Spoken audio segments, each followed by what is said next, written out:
Breaking news Hyderabad గోల్కొండలో హల్చల్ చేసిన చిరుత ఇంకా దొరకలేదు. కెమెరాలకు మాత్రమే చిక్కి పరారవుతుంది. దీంతో స్థానికులు భయాందోళనకు గురవుతున్నారు. రాజేంద్రనగర్లోని టెక్ పార్క్ లో చిరుత కోసం గాలిస్తున్నారు ఫారెస్ట్ అధికారులు. గ్రేహౌండ్స్ టెక్ పార్క్ లో బోనులు కూడా ఏర్పాటు చేశారు.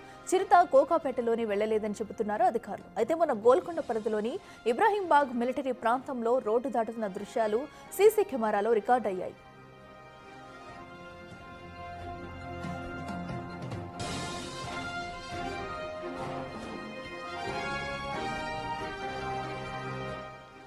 ఇదే అంశానికి సంబంధించి మరింత సమాచారం మా ప్రతినిధి సుజాత అందిస్తారు.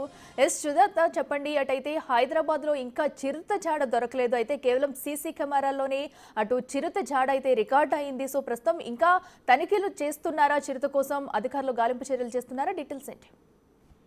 అఖిల, గత కొన్ని రోజుల నుంచి శంషాబాద్ పరిసర ప్రాంతాల్లో చిరుత సంచారం స్థానికుల్ని భయాందోళనకు గురి చేస్తుంది. అయితే గ్రే హౌండ్స్ గ్రౌండ్ లో చిరుత వెళ్లినట్లు ఫారెస్ట్ అధికారులు ఆనవాళ్లను గుర్తించారు. మొదట వనమూలికల పార్కులో కనిపించినటువంటి చిరుత తర్వాత గ్రే హౌండ్స్ లో ప్రత్యక్షమైనట్లుగా కూడా స్థానికులు ఇచ్చినటువంటి సమాచారం ప్రకారం అధికారులు ఐడెంటిఫై చేశారు. ప్రధానంగా 4 బోన్లను ఏర్పాటు చేసి క్యాప్చర్ కెమెరాలను కూడా ఏర్పాటు చేశారు చిరుత ఆనవాళ్ల కోసం. ఆ తర్వాత గోల్కొండ ప్రాంతంలోని తారామతి ప్రాంతంలో చిరుత సంచరిస్తున్నట్టు వాహనదారులు చెప్పడంతో అధికారులు అక్కడ కూడా చిరుత కోసం గాలింపు చర్యలను ముమ్మరం చేశారు.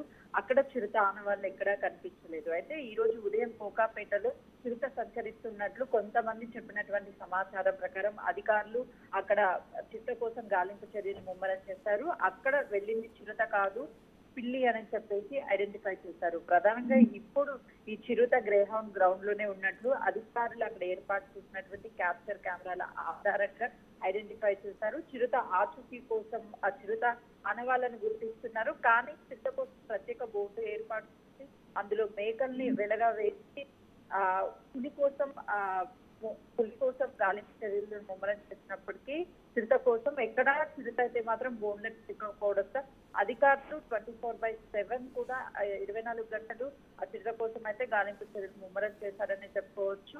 ఎక్కడెక్కడ చిరుత వెళ్తుంది, ఎక్కడెక్కడ తిరిగి వస్తుంది అని ఐడెంటిఫై చేయడానికి కూడా మొత్తం 8 ట్రాప్ కెమెరాస్ ఏర్పాటు చేసినట్లు అధికారులు చెప్తున్నారు. ఎవరు భయాందోళనకు గురి అవ్వాల్సిన అవసరం లేదు, కానీ జాగ్రత్తగా ఉండాలి. చిరుత అడవి ప్రాంతం నుంచి రోడ్ల మీద కూడా రావడంతో కొంత మేరకు వాహనదారులు భయపడుతున్నారు. మరోవైపు జనసంచారం ఉన్నటువంటి ప్రాంతాలు చిరుత తిరగడంతో ఎప్పుడు ఎవరి మీద అటాక్ చేస్తుందనో కూడా అటు పబ్లిక్ లో ఒక భయం అయితే ఏర్పడింది.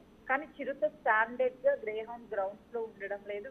వేరు ప్రాంతాలు తిరిగి మళ్ళీ గ్రేహౌండ్ గ్రౌండ్స్ కి వస్తున్నట్లు అధికారులు అయితే గుర్తించారు. Right Sujatha, thank you.